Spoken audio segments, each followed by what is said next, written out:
இந்த பிரபஞ்சத்தில் வாழ்ந்து கொண்டு அரும்பாக என்னை மலராக ஈன்றெடுத்தவர் என் தமிழ் தாய்தான். பிறந்து சிறந்த மொழிகளில் எல்லாம் சிறந்தே பிறந்ததாம் என் தாய்மொழி தமிழ் மொழிதான். இப்படி தாய்மொழியாக திகழும் என் அன்னைக்கு எனது நெஞ்சார்ந்த வணக்கத்தை சமர்ப்பித்துக் கொண்டு மற்றும் அவையில் வீற்றிருக்கும் அத்துணை என் தமிழ் குலங்களுக்கும் என் இதயம் கனிந்த வணக்கத்தை சமர்ப்பித்துக் கொள்கிறேன்.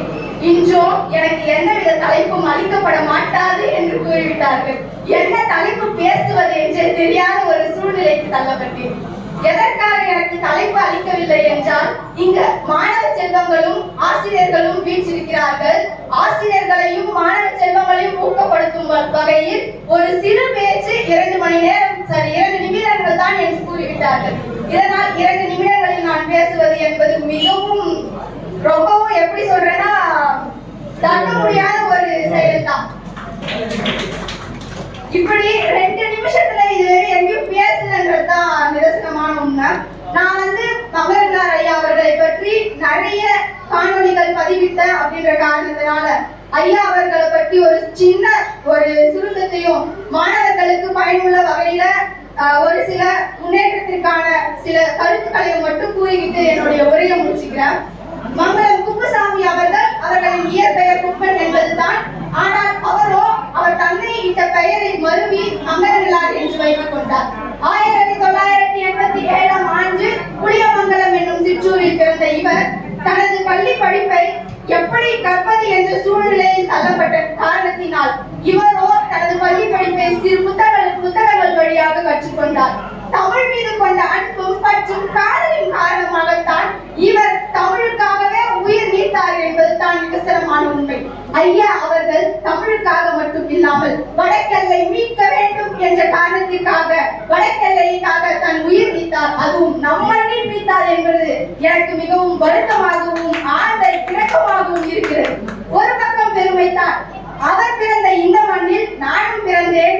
அவருக்கு இணையாக எங்களால் வர முடியாது, ஆனால் அவரை என் முன்னோடியாக வைத்து என்னால் வர முடியும் என்பது எனக்கு பெருமைதான். இங்கு மாணவ செல்வங்கள் இருக்கிறார்கள் என்ற காரணத்தினால் ஒரு சிறு கருத்தை மட்டும் நான் பதிவிட விரும்புகிறேன். என் அன்பிற்கினிய தங்கை தம்பிகளே, இன்று நீங்கள் படித்துக் கொண்டிருப்பது ஆங்கில வழி கல்விதான். ஆங்கில வழி கல்வியில் நீங்கள் படித்துக் கொண்டிருந்தாலும் சற்று யோசித்து பாருங்கள். சோசியல் சயின்ஸ் மேத்ஸ் சொல்லிட்டு எல்லா சப்ஜெக்டையும் நீங்க பாத்தீங்கன்னா 100 சொல்லிட்டு 100க்கு 98 97 இப்படிதான் போயிட்டு இருக்கு. யாராச்சும் ஒருத்தர் தமிழ்ல நம்ம குறைவா மதிப்பெண் எடுக்கிறோம்னு சொல்லுவீங்களா? நிச்சயமா சொல்றேன், நீங்க எல்லாராலையும் தமிழ்ல சென்டம் எடுப்பீங்களா இல்ல 90 above எடுப்பீங்களான்னு எனக்கு தெரியாது. கண்டிப்பா கம்மியா தான் எடுப்பீங்க. ஏன்னா நீங்க படிக்கிறது பாத்தீங்கன்னா ஆங்கில வழி கல்வி. ஆங்கிலத்துல நீங்க நோக்கம் காட்டுறத நம்ம பிறந்த நமக்காக இருக்க நம்ம தமிழ் மொழி மீது எதுக்காக உங்களுடைய நோக்கம் இல்ல, தமிழ் மொழிக்காக எதுக்கு நீங்க கவனம் செலுத்துறன்றதுதான் எனக்கு ரொம்பவே கஷ்டம். நானும் நீங்க படிச்ச அதே ஆங்கில வழி கல்வியில் தான் நான் 12 ஆண்டுகள் படித்தேன். 12ஆம் வகுப்பிலும் எனது தமிழ் மதிப்பெண் 95 என்பதை பதிவிட்டுக் கொள்கிறேன். எனக்கு தமிழ் சுத்தமாக வராது என்று நான் கூற மாட்டேன். நான் தமிழ் மீது கொண்ட பற்றும் காதலின் காரணமாகத்தான் இன்று இந்த இடத்தில் நான் நின்று கொண்டிருக்கிறேன். எனக்கு ஒரு பக்கம் மிகவும் மகிழ்ச்சியாக இருக்கிறது. என்னவென்றால், இந்த மாணவ செல்வங்கள் பேசுவதற்காக தங்களின் பெயரை முன்வந்து கொடுத்திருக்கிறீர்கள் என்பது எனக்கு மிகவும் மகிழ்ச்சியாக தான் இருக்கிறது. ஒவ்வொரு வாய்ப்பும் நமக்கு பாத்தீங்கன்னா நம்மளா உருவாக்கிக்கணும் அப்படின்றது இல்லாம கிடைக்கிற வாய்ப்பையாச்சும் தக்க வச்சுக்கணும். தயவு செஞ்சு கிடைக்கிற ஒவ்வொரு வாய்ப்பையும் தக்க வச்சுக்கோங்க. அன்னைக்கு என்னுடைய வாய்ப்பை நான் நழுவி இருந்தேன்னா இன்னைக்கு உங்க இடத்துல உங்க முன்னாடி உங்களுக்கு தன் அக்காவா நான் இல்லைங்க. தயவு செஞ்சு கிடைக்கிற ஒவ்வொரு வாய்ப்பையும் பயன்படுத்திக்கோங்க. படிக்கிறது கஷ்டம்தான், எல்லா டீச்சர்ஸும் திட்டுவாங்க மார்க் எடுக்கல அப்படி இப்படின்னு. தயவு செஞ்சு நம்மளுடைய படிப்பு 2வது பட்சம் தான், நம்மளுடைய டேலண்ட் தான் இங்க முதல் பட்சம். கிடைக்கிற ஒவ்வொரு வாய்ப்பையும் பயன்படுத்திக்கிட்டு ஒவ்வொரு டேலண்ட் உங்களுக்கு ஒவ்வொரு மாணவர்களுக்கும் ஒவ்வொரு தனிப்பட்ட திறமைகள் இருக்கு. உங்களுடைய திறமையை நீங்க முன் வச்சு வாழ்க்கையில வெற்றி பெற போராடுங்க. கண்டிப்பா ஒவ்வொரு வெற்றியும் உங்களின் சொந்த முயற்சியாக இருக்குமே தவிர அடுத்தவர்கள் உங்களுக்கு அளித்ததாக இருக்காது.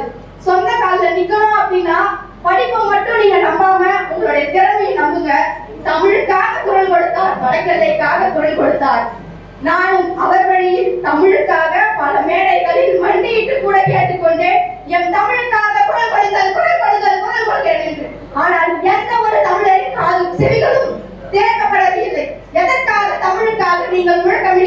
என்று கேட்டார்கள்.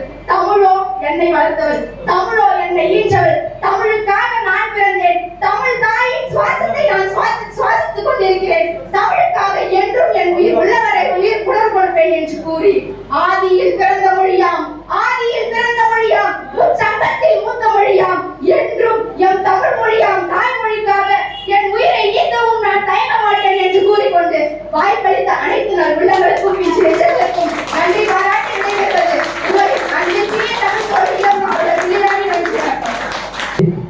தமிழ் மொழிக்காக